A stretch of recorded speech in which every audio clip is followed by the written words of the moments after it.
Milhões de pessoas nunca abrem a Bíblia, mas nós cristãos somos um livro aberto para elas.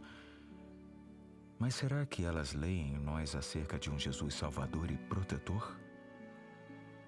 Os embaixadores de Cristo necessitam ter credenciais. Como obreiros nos campos de colheita do Senhor, existe uma coisa em particular que devemos vigiar.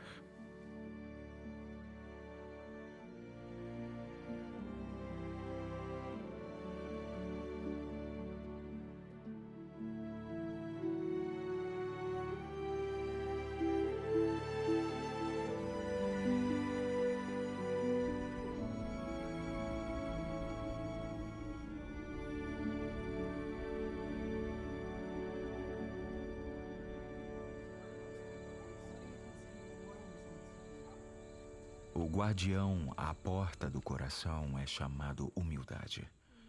Se a humildade estiver de folga, o inimigo pode entrar. Nos dias da Israel antiga, se um homem fosse morto, mesmo que acidentalmente, seus familiares tinham que vingar sua morte matando um homem da família do assassino. As contendas de sangue eram uma prática sem misericórdia e perversa, que podiam se prolongar entre famílias por gerações. No livro de Juízes, Deus ordenou que cidades-refúgio fossem designadas para aqueles que eram fugitivos.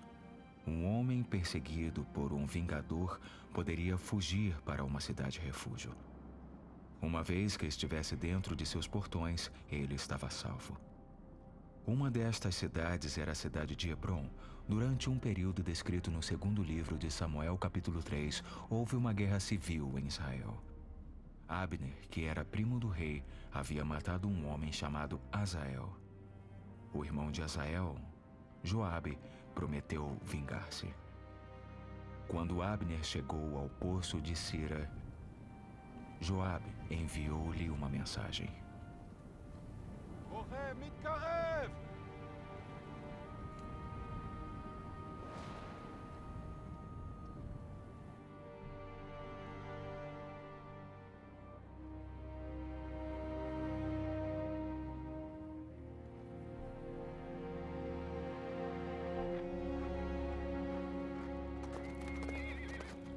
שלום עליך, אבנר, ועל ביתו של שאול. נוכחותך מבוקשת באופן דחוף בחברון, עיר הפליטים. וביתו המבורך של המלך דוד. שלום עליך, עבדו של המלך דוד. אנחנו כרגע ינהגו בשברון. תגיד להם שיכול לחכות. עד שהוא יכול, עוד כמול לילות. אדון אבנר, העניין הוא דחוף מאוד.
נוכל לדבר בפרטיות. פרטיות.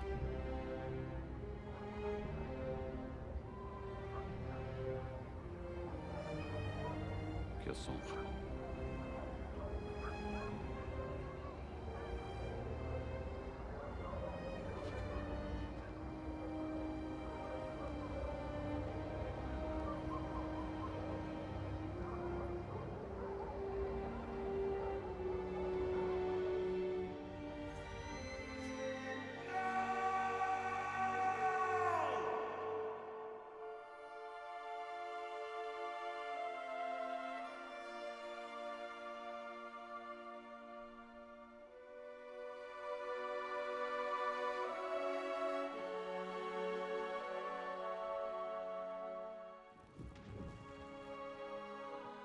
Podemos estar a um passo da cidade refúgio e não ser perto o suficiente.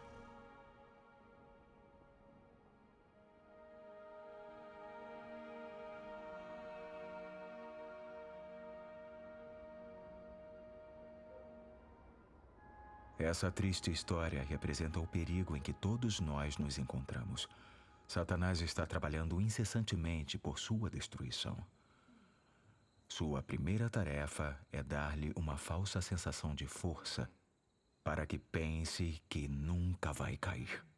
O diabo é um rival profissional em tempo integral, com milhares de anos de experiência.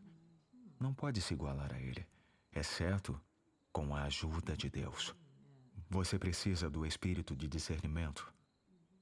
O diabo fracassou com Jesus e então atacou os discípulos, o que continua a fazer.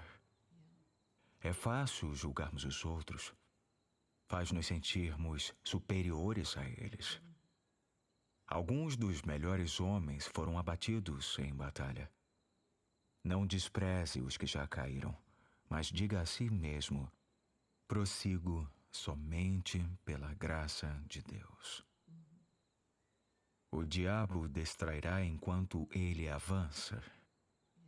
Podemos liderar a batalha na linha de frente da igreja e deixarmos a retaguarda desprotegida, ocupados demais para vigiar e orar. A história da igreja está repleta de exemplos.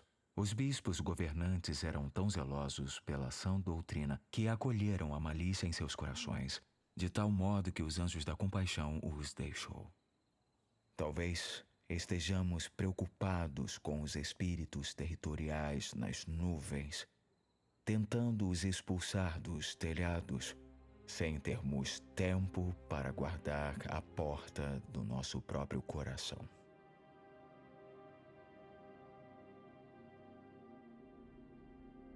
No ano da morte do rei Uzias, vi o Senhor assentado num alto e sublime trono, e as orlas de suas vestes enchiam o templo. Por cima dele havia serafins, cada um com 6 asas. Com 2 cobriam o rosto, com 2 cobriam os pés, e com 2 voavam. E clamavam uns aos outros, dizendo: Santo, Santo, Santo é o Senhor dos exércitos, toda a terra está cheia da sua glória.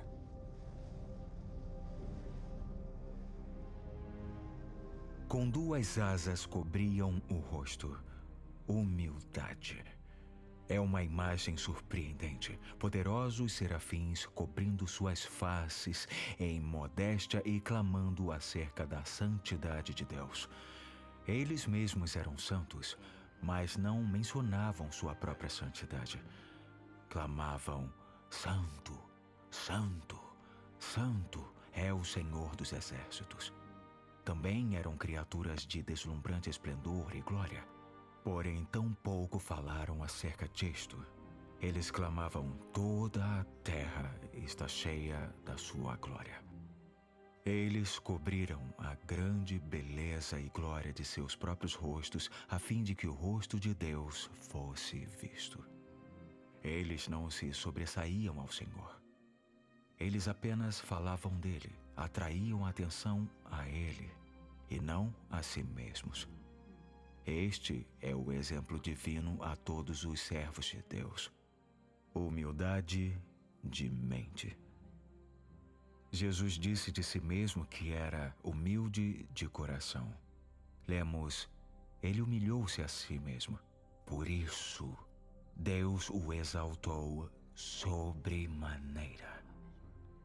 Jesus alcançou a mais sublime dignidade como Filho de Deus ao aceitar a humilhação da cruz. A sua posição estava na obediência.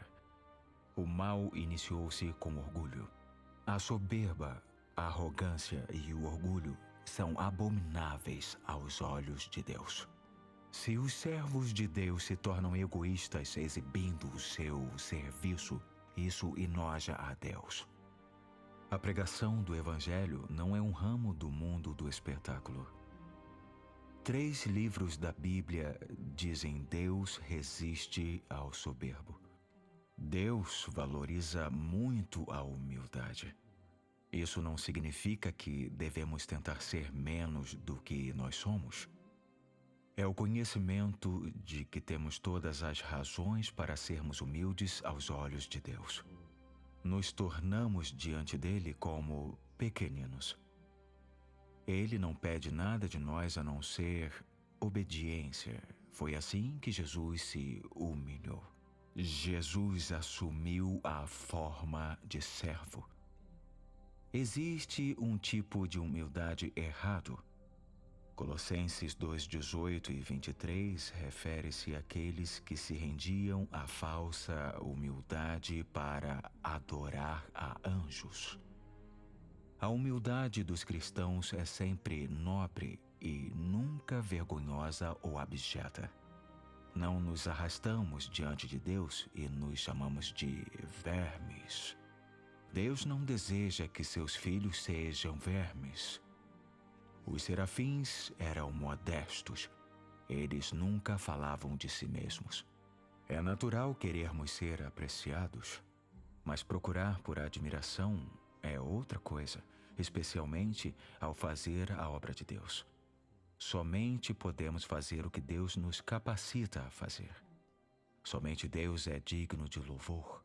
Não queremos vestir um manto falso de humildade. Deus não quer uma humildade fingida. Os fariseus andavam com suas cabeças baixas como sinal de humildade. Eles oravam, davam esmolas e jejuavam, mas era para serem vistos pelos homens. Eles eram humildes para se mostrarem. Por que nós oramos? É para sermos rotulados como um grande homem ou uma grande mulher de oração? Jesus disse que deveríamos orar em secreto, sem que ninguém ficasse sabendo. Moisés não sabia que seu rosto resplandecia. Ele foi o homem mais manso da terra. Os humildes não precisam tentar ser humildes. Amém. Jesus lavou os pés dos discípulos, mas ele não estava encenando. Estava sendo natural.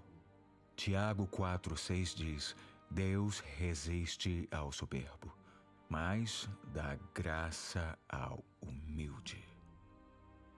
Os cristãos a quem Tiago escreveu queriam ser grandiosos. Eles bajulavam os visitantes ricos e importantes. As pessoas mais pobres eram colocadas de lado. Jesus nunca tentou impressionar os ricos ou poderosos. Ele até chamou um rei de lobo e disse: Bem-aventurados os mansos, pois eles herdarão a terra. Tiago disse: Deus dá graça ao humilde. A grandeza é medida pela humildade e não pela glória humana. Nós temos a chance de alcançarmos a verdadeira grandeza através da graça da humildade.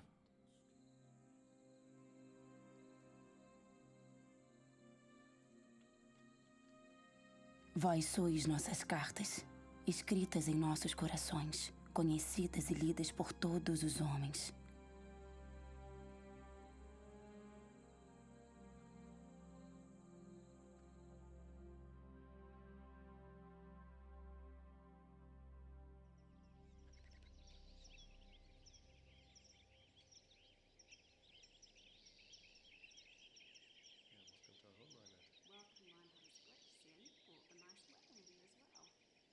Nosso Pai nos ouve quando estamos em sintonia com a chave dos seus propósitos. Podemos estar certos de que Ele nos ouve. Um violinista pode tocar todas as notas corretamente e soar maravilhosamente sozinho. Porém, se o violinista não estiver em sintonia com os demais instrumentos, o piano ou a orquestra, o tocar corretamente soará terrivelmente. A sua oração pode soar de forma excelente, mas será que está em sintonia com a vontade de Deus?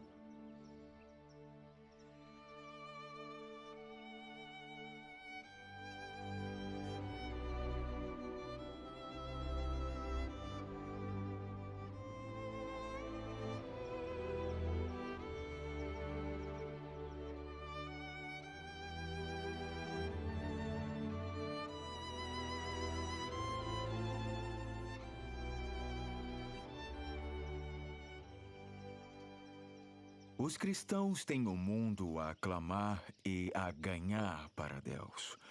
O inimigo trouxe ampla destruição, morte e perversidade. A oração abre o arsenal de Deus com suas armas superiores. Se pensarmos que não precisamos orar, então não sabemos quem estamos enfrentando. Se pensarmos que podemos dar conta com nossas próprias realizações, então simplesmente nos tornamos a chacota do diabo. Não orar significa estar indefeso. O único jeito de manter-se em sintonia é pela palavra de Deus. Ame a palavra de Deus. Leiamos em João capítulo 15, versículo 7. Se permanecerdes em mim e as minhas palavras permanecerem em vós, pedireis o que quiserdes e vos será feito. Para orar, simplesmente siga as regras básicas. Há condições, mas nenhuma que seja tão impossível de cumprir. Peça com fé em Deus. É impossível que peçamos demais e queimemos um fusível por sobrecarregar a necessidade de ajuda divina.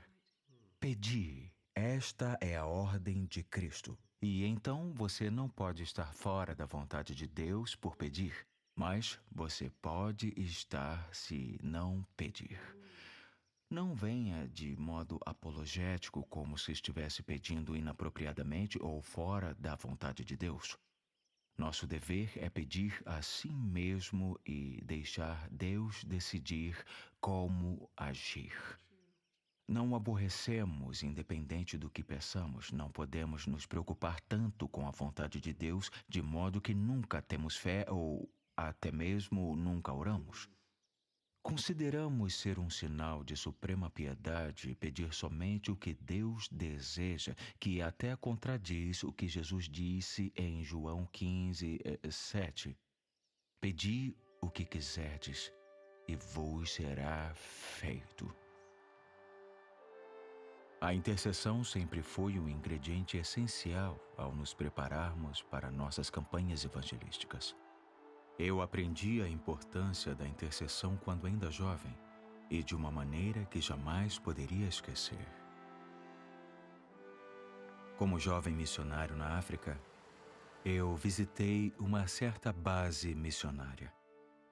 Era um dia muito quente e eu estava com muita sede. Eu então bebi água de um poço sem saber que a água estava poluída. Logo depois fiquei muito doente, com febre ardendo em minhas veias, dia após dia. Em meus delírios tive algumas alucinações. Eu vi uma espécie de manto preto que descia sobre mim e eu pensei, isso é a morte, devo estar morrendo. Mas de repente, ouvi a voz de alguém orando por mim. Era a voz de uma senhora na igreja de meu pai, a 8.000 quilômetros de distância. Do norte da Alemanha, ela estava rogando a Deus por mim, para que Ele poupasse minha vida. E naquele momento, a febre cedeu. Eu me recuperei aos poucos. Escrevi uma carta para o meu pai e disse: por favor, procure aquela senhora e pergunte o que aconteceu com ela naquele dia. Quando recebi a resposta, fiquei profundamente tocado. Aquela senhora disse que naquele dia específico, o Espírito Santo a acordou bem cedo, dizendo que intercedesse por Reinhard, pois estava morrendo na África. Ela orou por horas, até que sentiu ter rompido em oração lá na Alemanha, e minha febre cedeu lá no Lesoto. Exatamente naquele dia eu aprendi algo sobre o poder da oração intercessória. Ela funciona.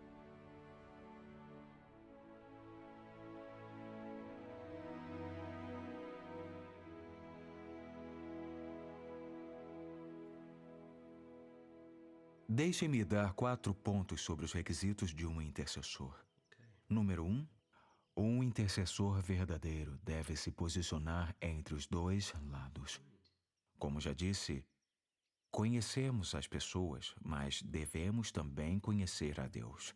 Abraão é um ótimo exemplo de alguém que conheceu a Deus. As cidades de Sodoma e Gomorra tornaram-se moralmente perversas de maneira que Deus se propôs a destruí-las.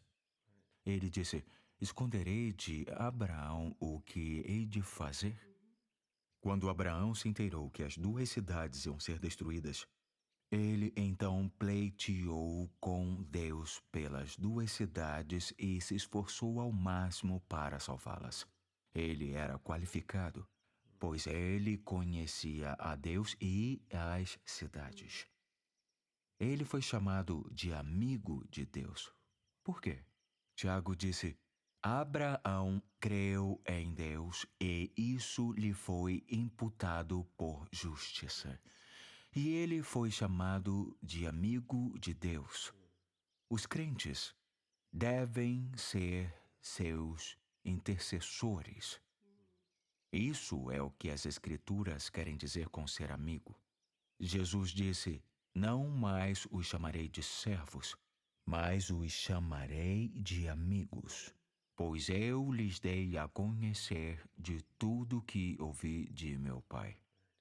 Um amigo intercessor terá a mente do Senhor, o qual não nos conta nada por mero interesse, mas para que possamos orar a respeito.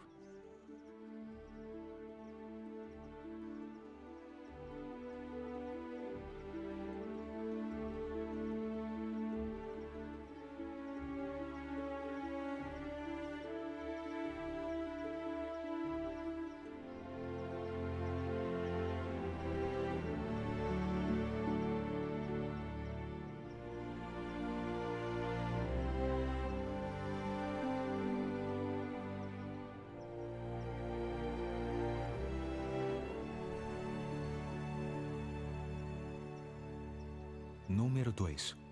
Um verdadeiro intercessor é movido por sentimentos de preocupação. A história em Êxodo 32 é um episódio estranho, entretanto, mostra-nos o coração de um verdadeiro intercessor. Moisés estava irado devido à idolatria de Israel. Israel havia escapado do Egito após uma fantástica demonstração de onipotência que fazia Deus parecer fisicamente próximo. Acima deles estava o Monte Sinai, coberto pela nuvem de glória de Deus que encobria Moisés, o qual havia subido para falar com Deus. O povo pensou que ele os havia abandonado. Suas mentes ignorantes estavam cheias das superstições do Egito e de seus deuses, e por isso fizeram um bezerro de ouro para guiá-los de volta à casa da escravidão. O Senhor disse que acabaria com eles por causa deste